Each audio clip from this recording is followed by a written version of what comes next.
Everyone, आज हम लोग बात करने वाले हैं सीबीसी में नेसेसरी पार्टीज और प्रॉपर पार्टीज। यानी नेसेसरी पार्टीज का मतलब होता है जिसको हिंदी में कहते हैं आवश्यक पक्षकार और प्रॉपर पार्टीज को कहते हैं उचित पक्षकार।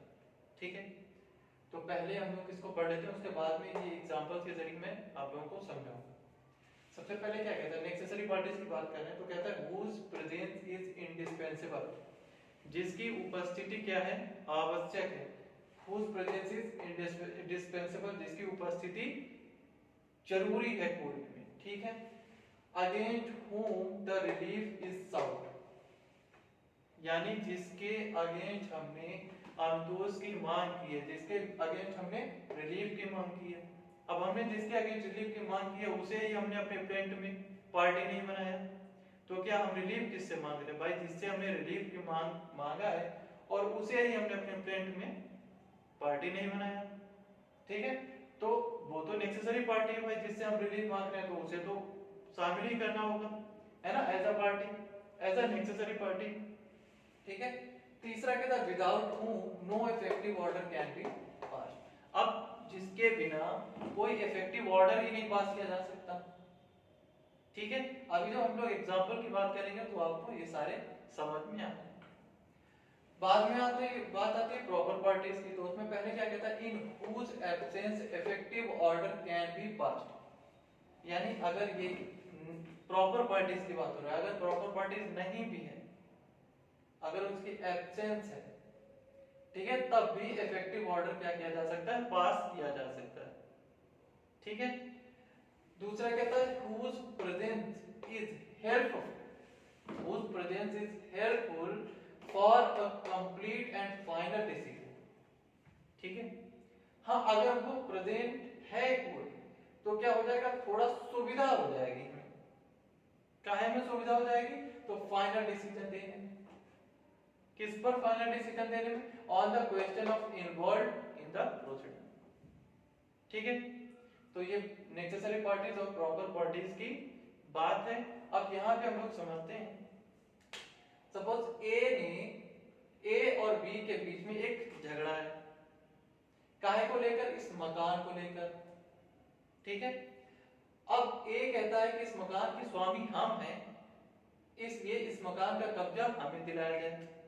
यानी on the basis of ownership A claim कर रहा है कि इस मकान के ओनर हम हैं, इसलिए इस मकान का जो कब्जा है वो हमें दिलाया जाए। और बी कह रहा है कि ना, इस मकान के स्वामी तो हम हैं और इसीलिए इस मकान का कब्जा जो है हमें दिलाया जाए। ठीक है, बाद में बी ने कोर्ट में कहा कि भैया आप, अगर आपको विश्वास नहीं है तो आप सी से पूछ लो। यानी आप सी से पूछ सकते हो कि क्योंकि मैंने सी से ये मकान खरीदा है। ठीक है, तो अब यहां पर ए क्या किया, ए सूट लाया था, तो बी क्या हो गया, बी क्या हो गया, बी तो हो गया नेसेसरी पार्टी। ठीक है, और सी क्या हो जाएगा, सी हो जाएगा प्रॉपर पार्टी। ठीक है, ए और बी के बीच में झगड़ा था इस मकान के पोजीशन को लेकर, दोनों ओनरशिप के आधार पर इस मकान का पोजीशन मांग रहे थे। बी ने कहा कि अगर आपको विश्वास नहीं है तो आप सी से पूछ सकते हो, क्योंकि मैंने ये मकान सी से खरीदा है। ठीक है, तो सी क्या है, प्रॉपर पार्टीज है। अगर सी ना भी आए तो भी इन दोनों का फाइनल डिसीजन हो सकता है।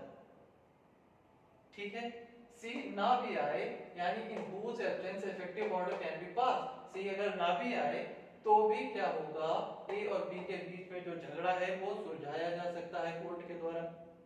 ठीक है, अब अगर सी आ गया, हाँ, अगर इसने बेचा है तो सी आया और उसने बता दिया कि हाँ ये मकान हमने बी को ही बेचा था, तो सी क्या हो गया, प्रॉपर पार्टीज हो गई। ठीक है, और बी क्या है भाई, ए सूट लाया किसके अगेंस्ट, बी के खिलाफ, यानी against whom the relief is sought, A suit लाया बी के खिलाफ, तो बी क्या हो गया, नेसेसरी पार्टी। अब अगर बी को ही पार्टी ना बनाया जाए तो रिलीफ किससे मांगोगे। ठीक है, तो इसलिए बी क्या हो गया, नेसेसरी पार्टी, और सी कौन हो गया, प्रॉपर पार्टी। अगर सी नहीं भी आता है तब भी कंप्लीट एंड फाइनल डिसीजन हो जाए। ठीक है। और अगर आ जाता है तो थोड़ा सुविधा मिल जाएगी, कोर्ट को थोड़ा हेल्पफुल हो जाएगा और जल्दी हो जाएगा, है ना। तो यही नेसेसरी पार्टी और प्रॉपर पार्टीज की बात है। थैंक यू सो मच, आप लोगों को समझ में आ गया होगा। हाँ, थैंक यू सो मच।